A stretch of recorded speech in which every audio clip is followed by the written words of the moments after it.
I'm going to see most people will have a phone or access to a smartphone. Well, in Uganda, urban internet setting is, to a large extent right now, we've got a number of companies that have come in.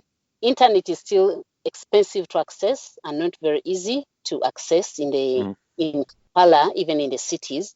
But I would say we've moved from, on a scale of 0 to 10, we are somewhere at 6. So that's a better way of putting it. But because our population, 80% of the people in Uganda stay in the rural setting, I would say it's still a virgin place, it's a virgin area. And if we can get cheaper internet, we will do much better in terms of business than we are today. Interesting. Can we switch context a little bit here? And I'd like to, this conversation is part of one that we're having around the topic of international aid generally, and we've been educating ourselves on how it works and figuring out what we can learn from the International Aid Agency. So I wonder if we could talk a little bit about your perspective on how international aid, including these efforts around social enterprise, are sort of working. So so there's a couple of things.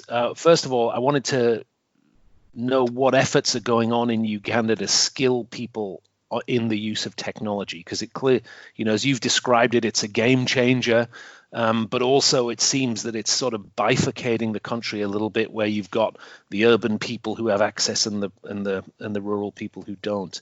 Are there efforts, and are you involved in any efforts to help people get skilled up in how to use and access the internet and technology? Well, government is doing some good job around that, because we do have a Ministry of Information, Communication and Technology, but we also have another ministry which is in charge of technology and and science, something like that. So because of those two ministries, I can see the scaling and thinking beyond analog to digital by the government. So it will go a long way to change how people perceive internet or digital, but it's going to be a long-term activity. We cannot say we are anywhere closer to having it better. However, in terms of the private sector, there are quite a number of companies or initiatives that have come up to try and create awareness on small little skill building courses that people are doing to enrich the understanding of how to use digital. Within our education curriculum, we do have an information technology course, which is compulsory for all students, for all pupils and students in schools. So by the time they complete their elementary education, they have a bit of understanding how to use a computer and how to search internet. Interesting. So in terms of private sector engagement in this, are you seeing big companies? I mean, do Microsoft and Google and local internet service providers, telecom companies get involved in reskilling and upskilling efforts? Well, I was impressed about a month ago when I saw Microsoft coming down to Africa to launch some social entrepreneurship support and skills building and training. That for me caught my eyes and said, yes, that's what we've been waiting for. So I feel that is a big step and a big leap forward for us to access and utilize internet to scale.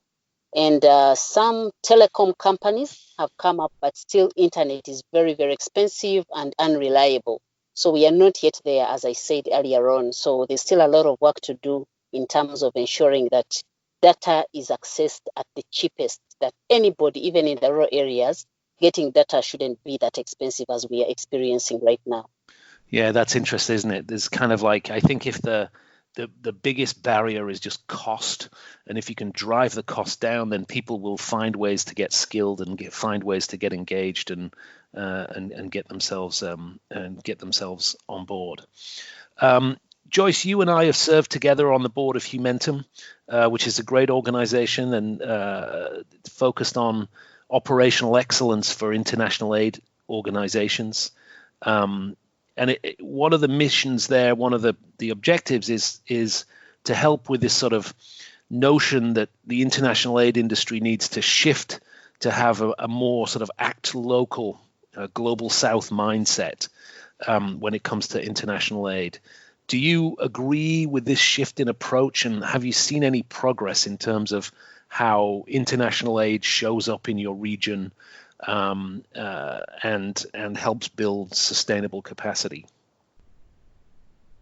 I definitely agree with the mission. I love Humantam's agenda of operational excellence. And so this is great. And so if the organizations that Humantam is going to build capacity in the global south or in the, in the local sense can be enhanced to be able to manage the aid in a more sustainable way, that is where the future is. Why? Because in Africa, we have capacity. People are able to do the work. It's just because sometimes the opportunities don't meet them. So if Humantam can continue to scale and build capacity in the systems, in financial management and risk management across board program implementation, that's all we need. And so it will give us more value for money because the cost of managing projects will reduce, and then we'll be able to have more service delivery to the communities that we are targeting. So I absolutely support that.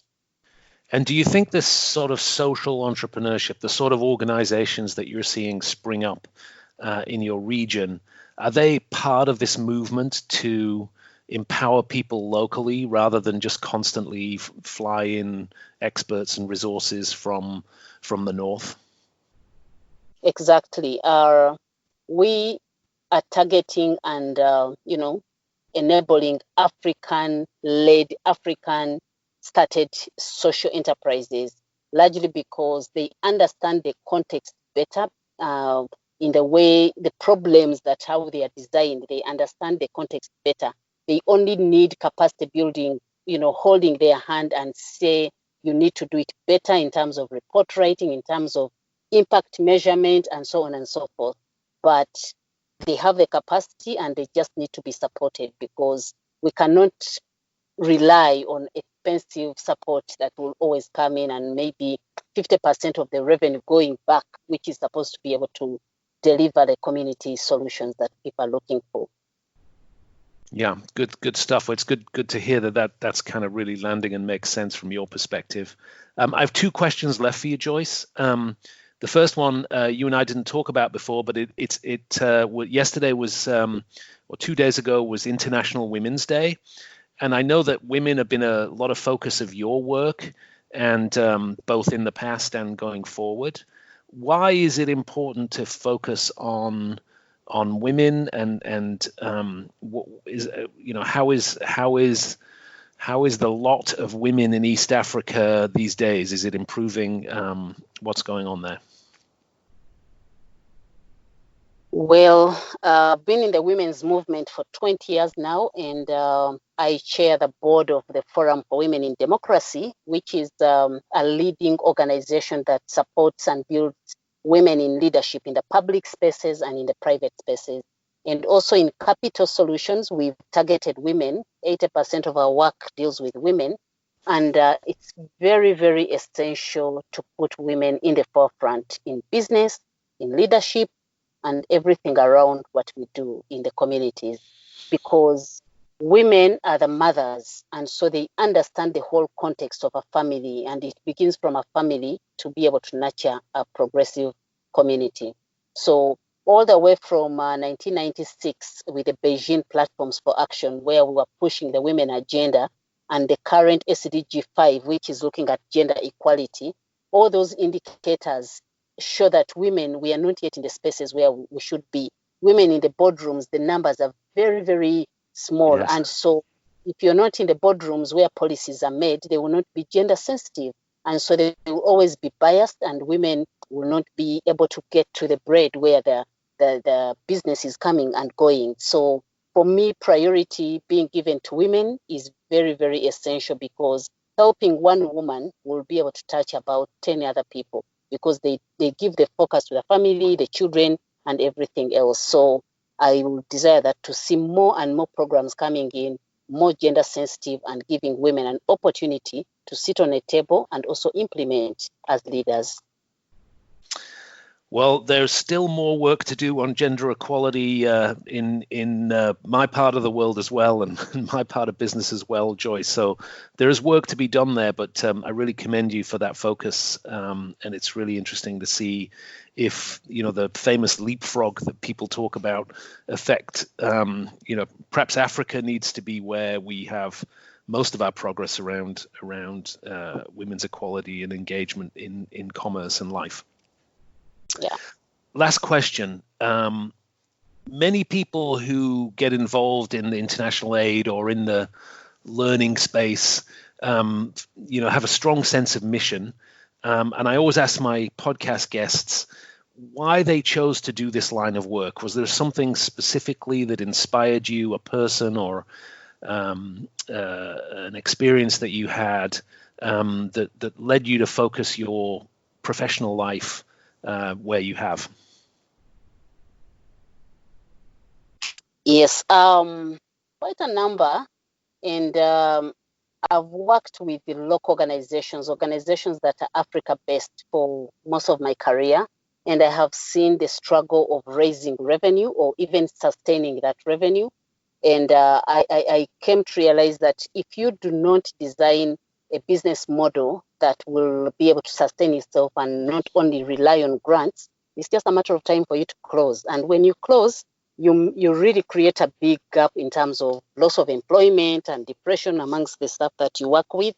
So this, for me, inspired me to say the model that will sustain the social sector will be that model that will not only design for aid, but design beyond aid, so that it is a diversification of resources. And that way, we can have more sustainable businesses that actually address the community challenges that we are facing on a daily basis.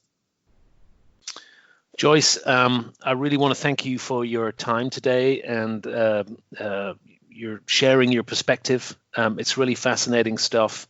You're such a you have so many things going on. You have so much energy, and I really wish you the best of luck with this initiative and all the work you do. And best regards to you and your colleagues in Uganda. Thank you very much, Chris, for the opportunity and the conversation. Hey, and one other thing, we're going to get you as a podcaster, right? That's part of our mission here.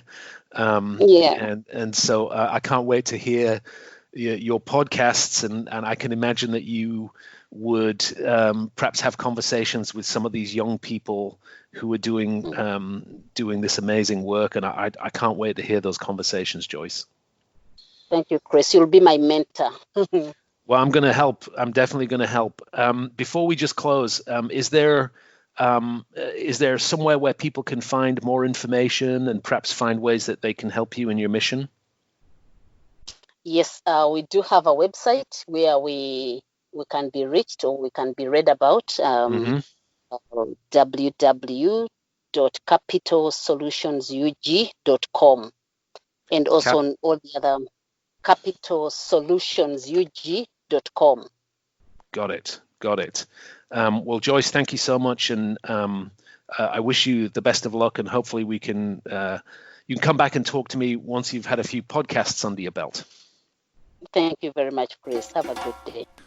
Thanks for listening in to this episode of Learning is the New Working. As always, it's customary at the end of podcasts to ask you to consider going to your podcast platform of choice, be it iTunes or Spotify or Spreaker or Google Play. We don't discriminate. We're everywhere. But go to your platform of choice and give us a rating and give us some feedback. It helps other people find us, and it helps broaden the conversation. If you have ideas about other guests or topics we could cover on the podcast, we're very open to hearing from you. You can go to www.learningfuturesgroup.com, sign up for our newsletter, or leave us a message and give us some feedback. Thanks again for listening to this podcast.